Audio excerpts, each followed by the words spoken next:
छोटे रेहान का पहला रोजा। 5 साल का रेहान बहुत ही खुशमिजाज और मासूम बच्चा था।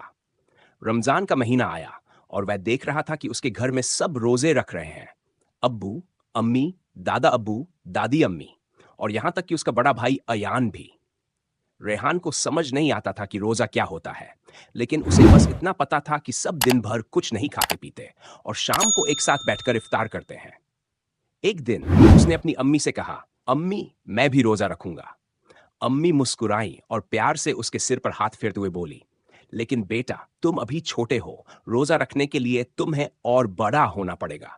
रेहान ने जिद की, नहीं अम्मी, मैं भी सबके साथ रोजा रखूंगा। घर के सब लोग उसकी मासूम जिद देखकर हंस पड़े।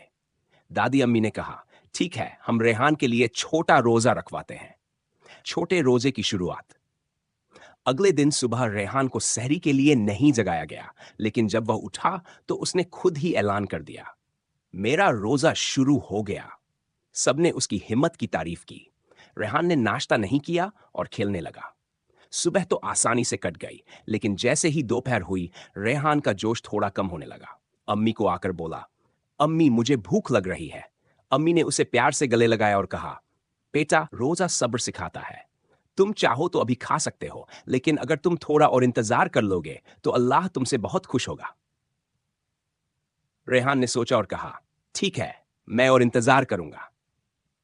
धैर्य की परीक्षा। शाम होते होते रेहान थोड़ा सुस्त पड़ गया।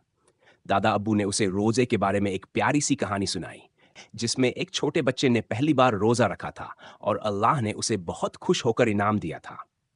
फिर अम्मी ने उसे कुरान की कुछ आसान आयतें सुनाई और बताया कि रोजा सिर्फ भूखा प्यासा रहने का नाम नहीं, बल्कि अच्छा बच्चा बनने का मौका है। रेहान बहुत खुश हुआ और बोला, मैं भी अच्छा बच्चा बनूंगा।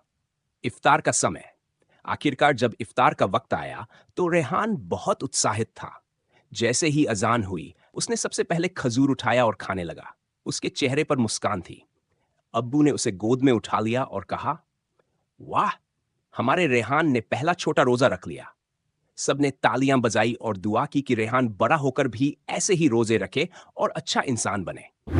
उस रात सोते समय रेहान ने अम्मी से कहा, अम्मी कल मैं फिर से छोटा रोजा रखूंगा। अम्मी मुस्कुराई और उसे प्यार से अपने सीने से लगा लिया। सीख। ये कहानी हमें सिखाती है कि रोजा सिर्फ बड़े लोग ही नहीं, बल्कि छोटे बच्चे भी अपनी मासूमियत और हिम्मत के साथ निभा सकते हैं। रेहान का छोटा रोजा हमें यह भी दिखाता है कि इबादत का असली मकसद सिर्फ भूखा रहना नहीं, बल्कि सब्र, हिम्मत और अच्छाई सीखना होता है। रमजान मुबारक।